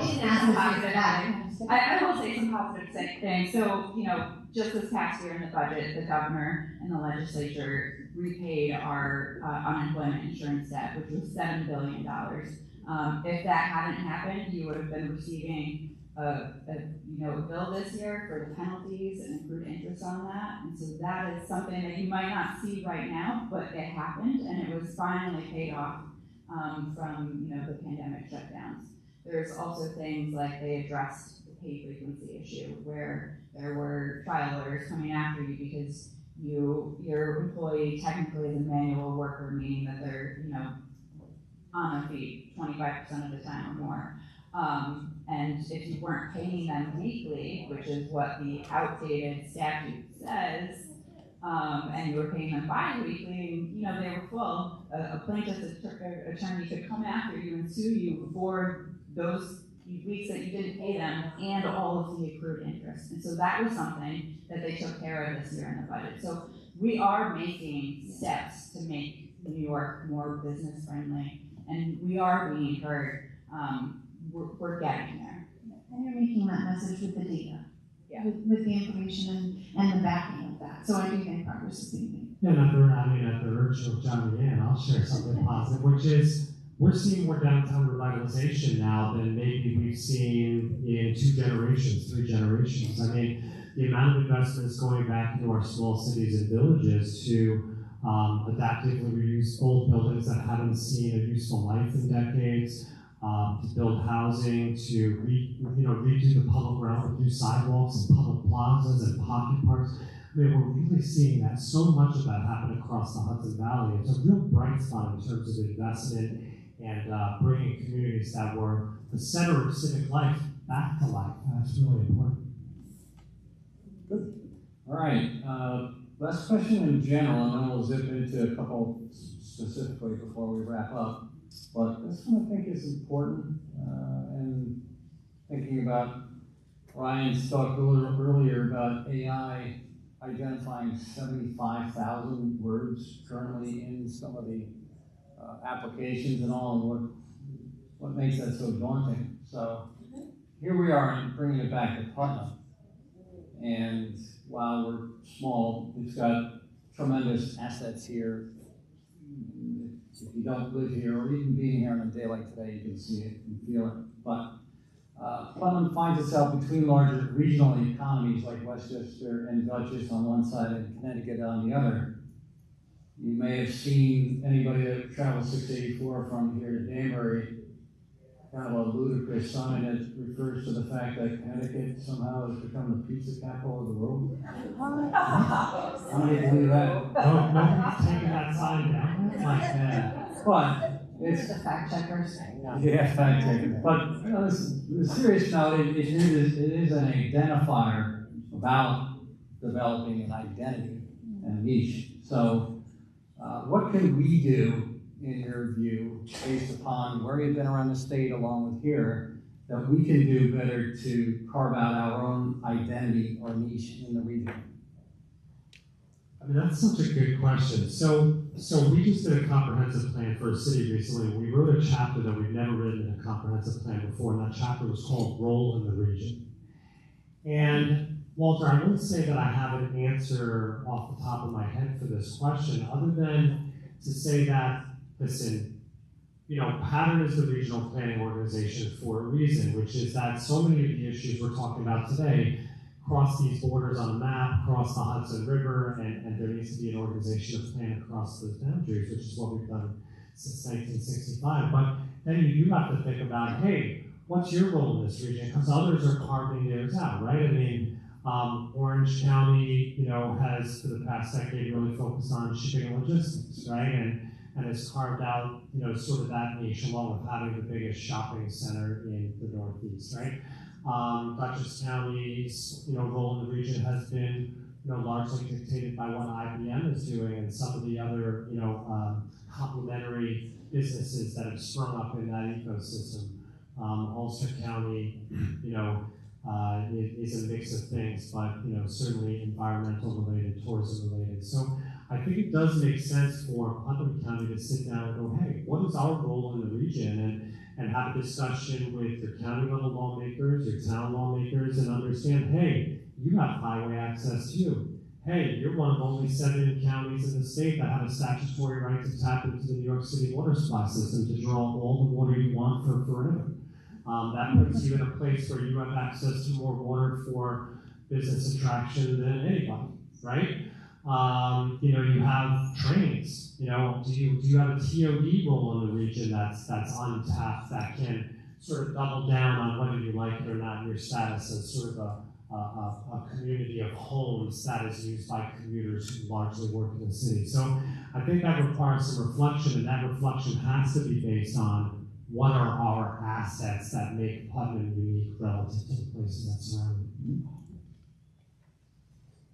I'll add that also, I think it's probably something to be decided from within, and feels like maybe I shouldn't be the one. But as someone who does, similar to Adam, cover the same regional area, I think we can see the challenges that other counties have in terms of transportation and location and access that we can see as a benefit to Putnam County, just being geographically located in a spot that works well. I also know that there's concerns about infrastructure and roads and all those things. So what I would say is, if I were thinking about this, the distance to the city, and I know that makes it a bedroom community, and there's pros and cons that come with that, but it is beautiful here. It is beautiful here. The people are great. The resources are great. You can get almost anywhere in such a short amount of time. So I think spending time and thinking about who you are in the region is good. And I also think spending time about who you're not. Like, you don't need to be the capital that, whatever that is. You don't need to be that, it's okay.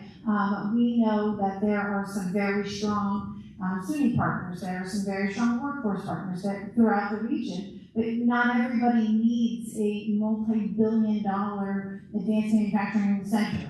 Like, you don't need that. You just need to figure out what it is that you do well and how you can attract talent based on that, and then maybe double down on that a little bit. Great.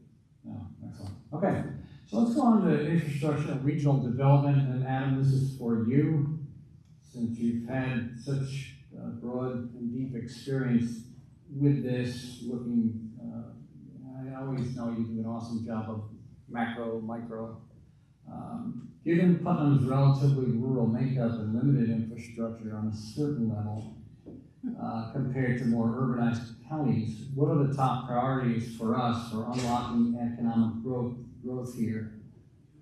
Broadband, transportation, workforce, zoning reform? Yeah, and so I think it's many of the things that I talked about before. So, proportionally speaking, Putnam is the fastest aging county in the 9 counties that we cover, right? So first of all, that says something, I think, about your housing stock.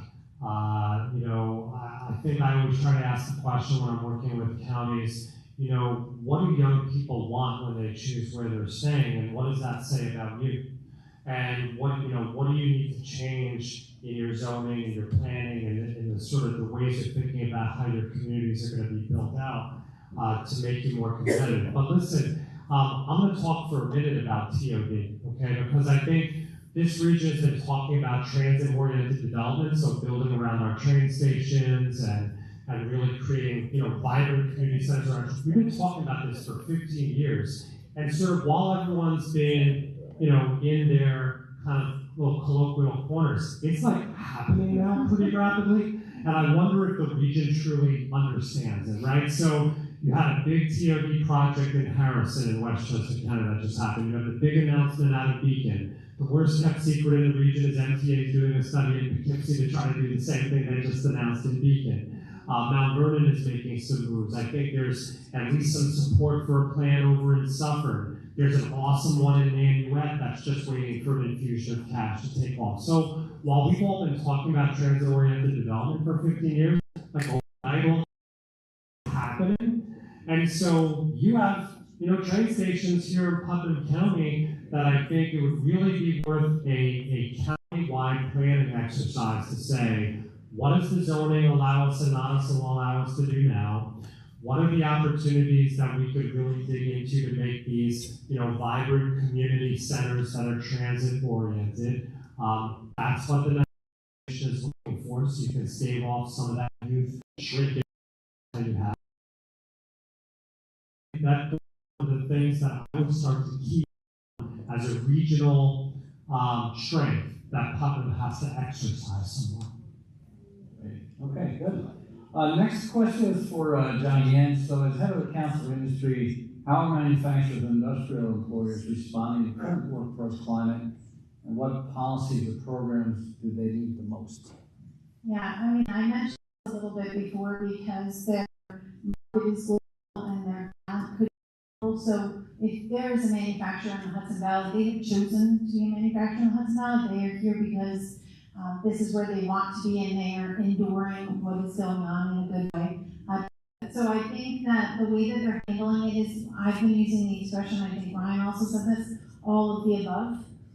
In terms of workforce development, it really does need to be all of the above. When I first came into the workforce development world, or through an HR perspective, it was how do we put up barriers and only get the most perfect candidates into the door, and I think that's just silly. And now it's a little bit of everything. So there's focus on apprenticeships. That's a buzzword, but it's also proven.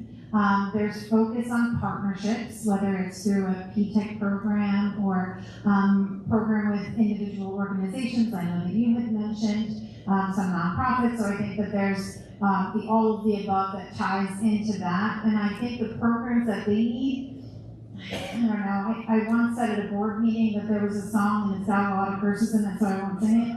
But it's, well, then it's just get out the way, right? So it's like, move, Get out the way.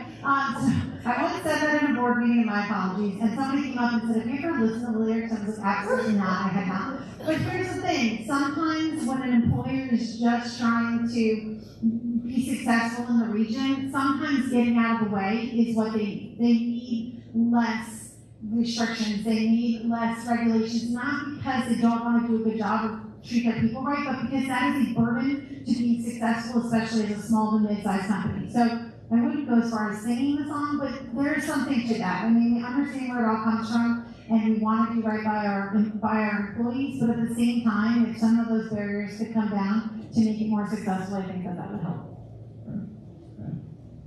All right, so I believe we need to wrap up with the panel at this point, and awesome Q&A with them. And again, you really have an excellent resource here, and I'm sure they'll be available after we close in a few minutes to talk to them individually about some ideas they shared and everything along those lines. So I'll turn it back over to Kathleen at this point.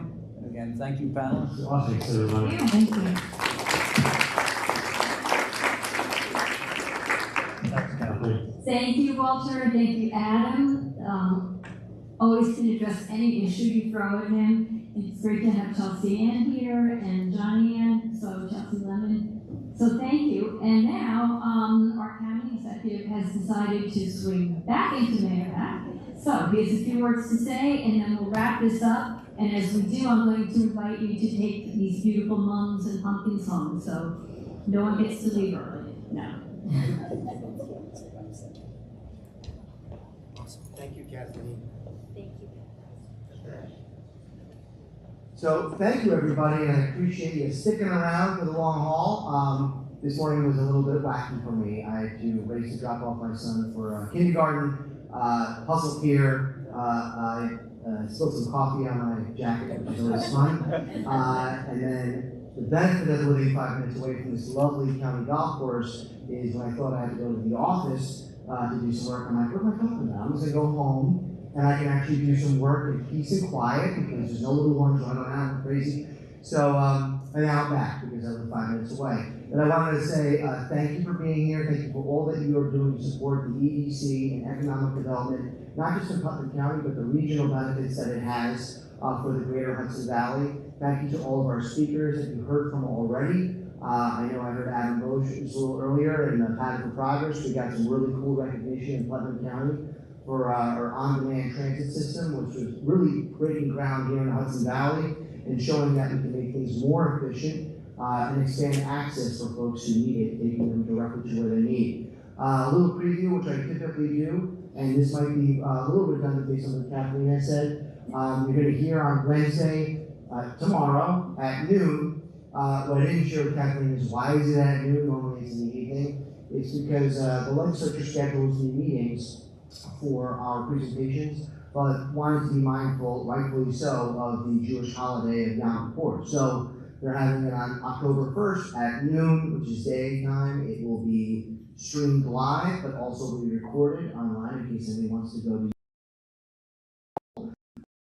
The things that we are going to be unveiling is the tax relief. We're going to be extending all the tax cuts that we've been able to enact since I first took office as county executive in 2023. We're going to be asking the legislature to extend the sales tax exemption that doesn't reduce but wipes out, eliminates sales tax on clothing and footwear under $110. So that's important for two reasons. One, it makes sales tax less aggressive by giving targeted relief to those people that are buying items that they need. You need food, right? You need water. You also need clothes to live in this society. So that's a part of the sales tax that makes it more aggressive, is clothes and shoes. So by eliminating that, you see that there's no county sales tax, but there's also no state, no MTA sales tax or surcharge on those items in Putnam County. Not just if you buy in brick and mortar, but also if you buy online. So if you're a Putnam resident, there's a lot of relief that you can see there. It's actually about almost $2 million of tax relief. We're also going to be sharing sales tax revenue for the first time. Where's Matt Prentice? Right. Prentice. Our folks in Phillipstown have been advocating for this a lot. The Business Council is advocating for this. But an agreement with villages, and it really was compromise, is or compromise, because rather than defaulting the sales tax rate, reducing it by 25%, which would have happened if we didn't come up with a deal, it would have gone from a county rate of 4% to 3%. That 1% difference accounts for 25% of over $80 million of sales tax revenue. It would have been a major fiscal fallout for our finances and our future financial health. So we came up with a compromise that kept the existing rate, allows us to extend the sales tax exemption, and shares a modest portion with their towns and villages. But importantly, not a blank check. They need to use it for infrastructure improvements and other capital projects. That way, it's actually incentivizing what? Economic development. Because towns and village boards are the ones that are going to be approving a lot of these economic development projects. So I think that's a nice compromise that's going to allow us to do all those things and deliver on the largest property tax cut in county government history here in Putnam County by lowering the tax levy by $1 million. Those are all some of the big things that we have on our horizon. I encourage you to follow the budget presentation. Thank you for being here. Thank you for all that you do for Putnam County, and enjoy the rest of your afternoon.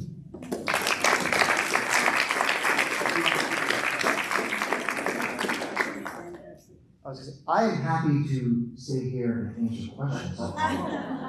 Come get some. But I also know it's later, so. Yes? Hi, Ken. Thanks for being here. So, I know you and I actually spoke before you took office about infrastructure and starting to see some visibility. Which areas do you see that need more development, and what is the plan to pursue that? So I would say it's multifaceted as far as you have to have strong relationships with town and village governments. When you're talking about economic development projects, because we obviously have our planning, development, transportation department that sometimes is able to help, leverage state dollars and resources. We work with EDC. But on the infrastructure side, which is a very big important to encouraging economic development, I think businesses, large commercial businesses are looking for a number of things. They're looking for a workforce that can deliver on their needs, at least regionally, if not in the exact community that they can pull from. They're looking for education, right? That's important to them. That they have an educated workforce to meet their demands, and also that if they're moving into the community, that their families can have good schools. But infrastructure is absolutely a big one. So I can tell you, we've been going gangbusters since I took office in 2023. Some of the more visible projects that you can see that are now completed or near complete. East Hollow Road in Putnam Valley. Anybody here from Putnam Valley? All right, we got a couple. You know about East Hollow Road. It was ripped wide open. We had a contractor abandon the job, for lack of a better term. And no work was being done. They stopped doing work early December of 2022, just before I took office. Nice and convenient for me. So we had to sever that contract, rebid out the contract, put a new qualified, competent vendor on there on the job. It's now completed. We now have sidewalks in Oregon Corners. I grew up in Putnam Valley. If you told people, hey, I'm from downtown Putnam Valley, they look like you had 4 heads. There is no downtown Putnam Valley. It's a bedroom community. But Oregon Corners is becoming that. It's right near the Westchester line, but we have sidewalks, we have stronger infrastructure. Those bridges and culverts have all been redone. It was a project that was talked about for a long time. It's about 90% federally and state funded. So we're leveraging our partnerships at the state and federal level, and then the rest of it's county. But getting that done with an approved vendor was critical, because if we tried to go a different route and change this design and contract and then miss out on that 90% reimbursement, it wouldn't be feasible. And one of those bridges is about 100 yards away from the Putnam Valley High School. So that was a huge project. If you drive down now, I drive by on occasion just to take a look at it now, because it was a nightmare. But that's done. It's done. Sprout Bridge, which is in Continental Village, over in the town of Phillipstown. Very important for our partners in Westchester and Putnam County, as recently as last week. Now done. Talked about for a very long time. Big project in the hamlet of Carmel, the seat of Putnam County. Fair Street. So I get lots of different reactions when I say that, right? Traffic is a nightmare. Inconvenience is a nightmare. I get that. it's one of the reasons when we do large-scale, multi-million-dollar projects, and that is, not per, I wouldn't say per capita, the courthouse was probably the biggest project ever, but certainly in dollar to dollar, it's the largest, most expensive capital project the county has ever undertaken. And again, federally funded. And we need to move this forward. The can was kicked down the road for decades. I think Bob Bondi and David Brewer were talking about this in the early mid-1990s. So we're now at a point where I could have kicked the can down the road because I know there were some residents that are like, I don't want sidewalks because then I'm going to be, the local statute, state statute is going to make me care for that piece of sidewalk. I know some people want to get rid of the S-turn, don't want to get rid of the S-turn. Would you imagine my first week on the job, I had the law department and my DPW come into the office and say, can you sign these documents for eminent domain and take these properties? That's really welcoming to the new administration. We're going to sit down, have a whole comprehensive discussion about this before I start signing these things. But the reality is, after 30 years of talking about it, enough is enough. Someone's got to have the political will and courage to say, we're doing it. You're now seeing the improvements along the corridor of the Hamlet Carmel, right by the county office building. You're going to see some of those lines, those power lines go underground. You're seeing sidewalks be in place. You're seeing some of them temporary asphalt because they can come back and do it early next year. Why this segmented work? Because we have a school right there, and we have to be mindful of doing a lot of this work when school is not in session. So those are all really, really big things. After this last bridge with Sprout Brook, and I think it just hit the press this week, we have no red flag bridges in Putnam County. A lot of counties are jealous of us for being able to say we do that. So infrastructure is important, transportation is important. I think it's all of the above. But we can go in gangbusters on that, and hopefully the sales tax sharing agreement will do some real good, because there's some towns that I think have a little bit of a reputation for being, and I love all my towns the same, but some have a reputation of being like the local municipality of no. So, right, and maybe saying no where they could say yes. And there's a reason why you have local control, local elected representatives, local planning boards.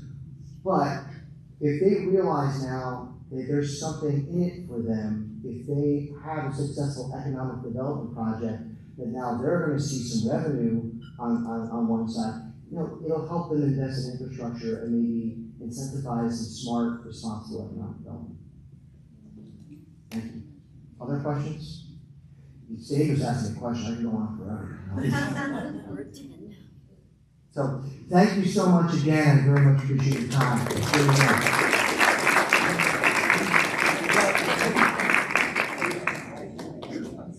So that concludes our program. I want to thank everyone for coming. I want to thank our speakers and panelists and moderator. Certainly it was a lively discussion. It left me with a lot of things to think about, so more stuff to fret over. Please take some mums, take some pumpkins, have a great day, and get back safely.